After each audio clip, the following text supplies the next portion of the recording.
दिन होना चाहिए मंगलवार। कौन सा दिन होना चाहिए? जम के बोलो जरा। मंगलवार का।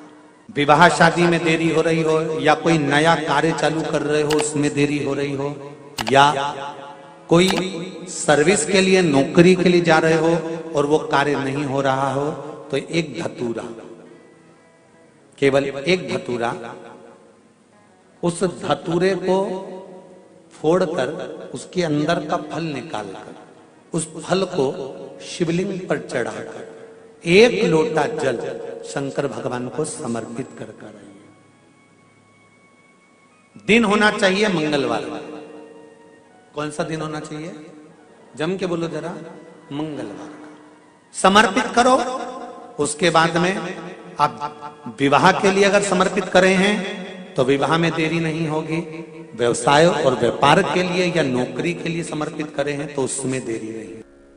तुम जिस दिए में भगवान की आरती उतारते हो, जिस दिए से तुम भगवान की पूजन करते हो, उस दिए की बत्ती को नीचे डाल दीजिए और उस दिए को पानी की बाल्टी में धो दीजिए। कौन सी बाल्टी में? जिस बाल्टी के पानी से आप बच्चे को स्नान करा सको। मारा केवल भगवान पर से ले जाकर, पास में से ले जाकर उस बाल्टी में थोड़ी देर डाल दो और उस बाल्टी के पानी से उस बच्चे को स्नान करा दीजिए। 15 से 20 मिनट, आधा घंटा लगेगा, बच्चे का बुखार पूरा उतर जाएगा। इतना विधान है दीप का। जब आप पशुपति व्रत कर रहे हो या कोई नियम धारण कर रहे हो या कोई आपने नियम उठा रखा है और वो कार्य आपका हो ही नहीं रहा, आपने 2 बार पशुपति व्रत कर लिए, आपने ये कर लिया, आपने प्रदोष कर लिया, आपने सोमवार कर लिया, आपने सारे अनुष्ठान कर लिए, बहुत सारे उपाय भी करे तो भी नहीं हो रहा है, तो इस बीच वाली पत्ती पर शहद लगाकर बाबा का जो शिवलिंग है उस शिवलिंग को इसको छुआ दीजिए या उससे चिपका दीजिए और उस पर अपनी हथेली रखकर कामना कर कर वापिस घर को आ जाइए। बाबा आपकी वो मुराद शीघ्र 3 महीने के अंदर पूरा कर ही देता है, ये पक्का। तो 3 नियम अपनी जिंदगी में धारण कर लें। अगर ठेला लगा रहे हैं रोड पर, अगर आपके पास में कोई व्यापार नहीं, कोई दुकान नहीं, कोई सर्विस नहीं, कोई नौकरी नहीं, 3 नियम जिंदगी में। पहला, एक बार जिंदगी में पशुपति व्रत अवश्य करो। दूसरा, प्रत्येक प्रदोष एक शंकर जी के मंदिर में दिया और एक अपने घर के दरवाजे पर दिया अवश्य लगाओ, प्रत्येक प्रदोष। और तीसरा नियम बना लो, शिवरात्रि महीने की आती है, हर महीने की शिवरात्रि में शंकर जी के मंदिर पर दिया, बेलपत्री के वृक्ष के नीचे दिया, आंवले के वृक्ष के नीचे दिया और अपने घर के दरवाजे पर दिया। ये 4 स्थान पर दिया। प्रत्येक महीने की शिवरात्रि पर लगाना प्रारंभ करो। 4-5 शिवरात्रि निकलेगी, बाबा इशारा कर देगा और तेरी नैया पार। शिवलिंग है, जलाधारी है, पार्वती जी की मूर्त है, गणेश जी की भी मूर्ति है, कार्तिकेय जी की भी मूर्ति है, नंदी की भी मूर्ति है। तो किसी ने कहा कि गुरुजी हम जब शंकर जी को जल चढ़ाते हैं तो पार्वती जी को, गणेश जी को और कार्तिकेय जी को, नंदी को, सबको जल चढ़ाना चाहिए। शिव महापुराण की कथा कहती है केवल शिवलिंग पर आपने जो जल समर्पित करा है वो जल पार्वती जी को भी मिल गया, गणेश जी को भी मिल गया, कार्तिकेय जी को भी मिल गया।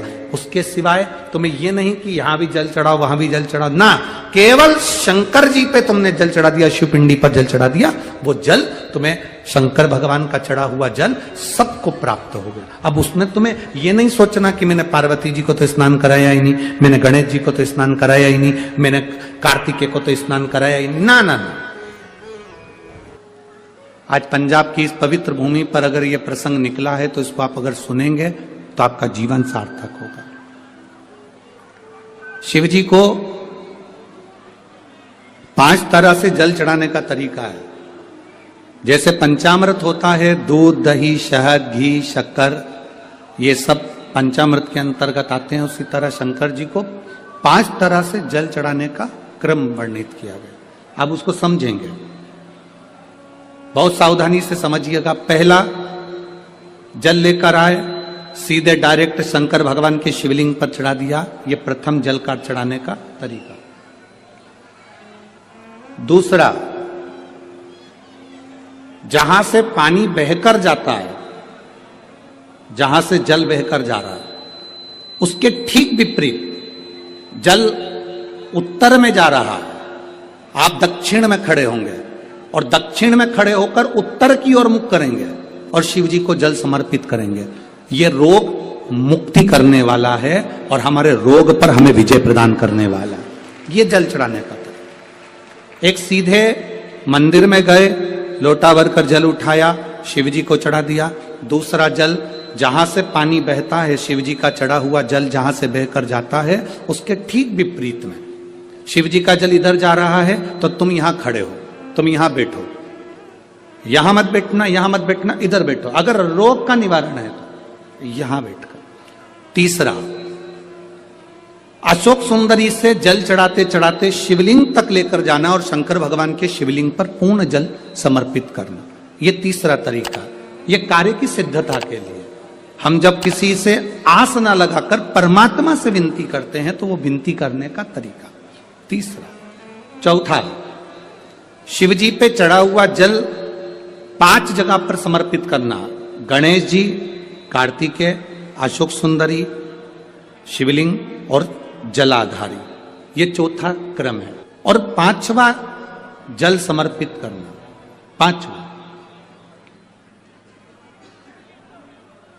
5वें नंबर का जल।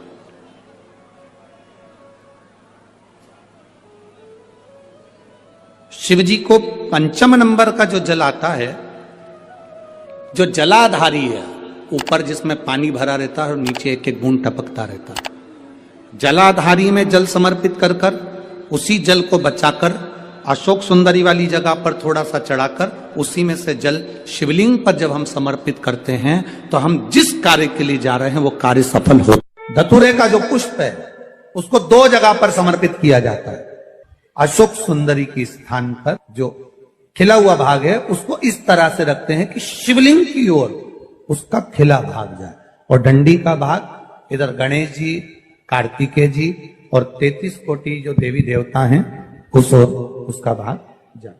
एक दूसरा, शिवलिंग पर जब हम धतूरे का पुष्प समर्पित करते हैं तो उस फूल का खिला हुआ जो भाग होता है उसका मुख हमारी ओर होना चाहिए।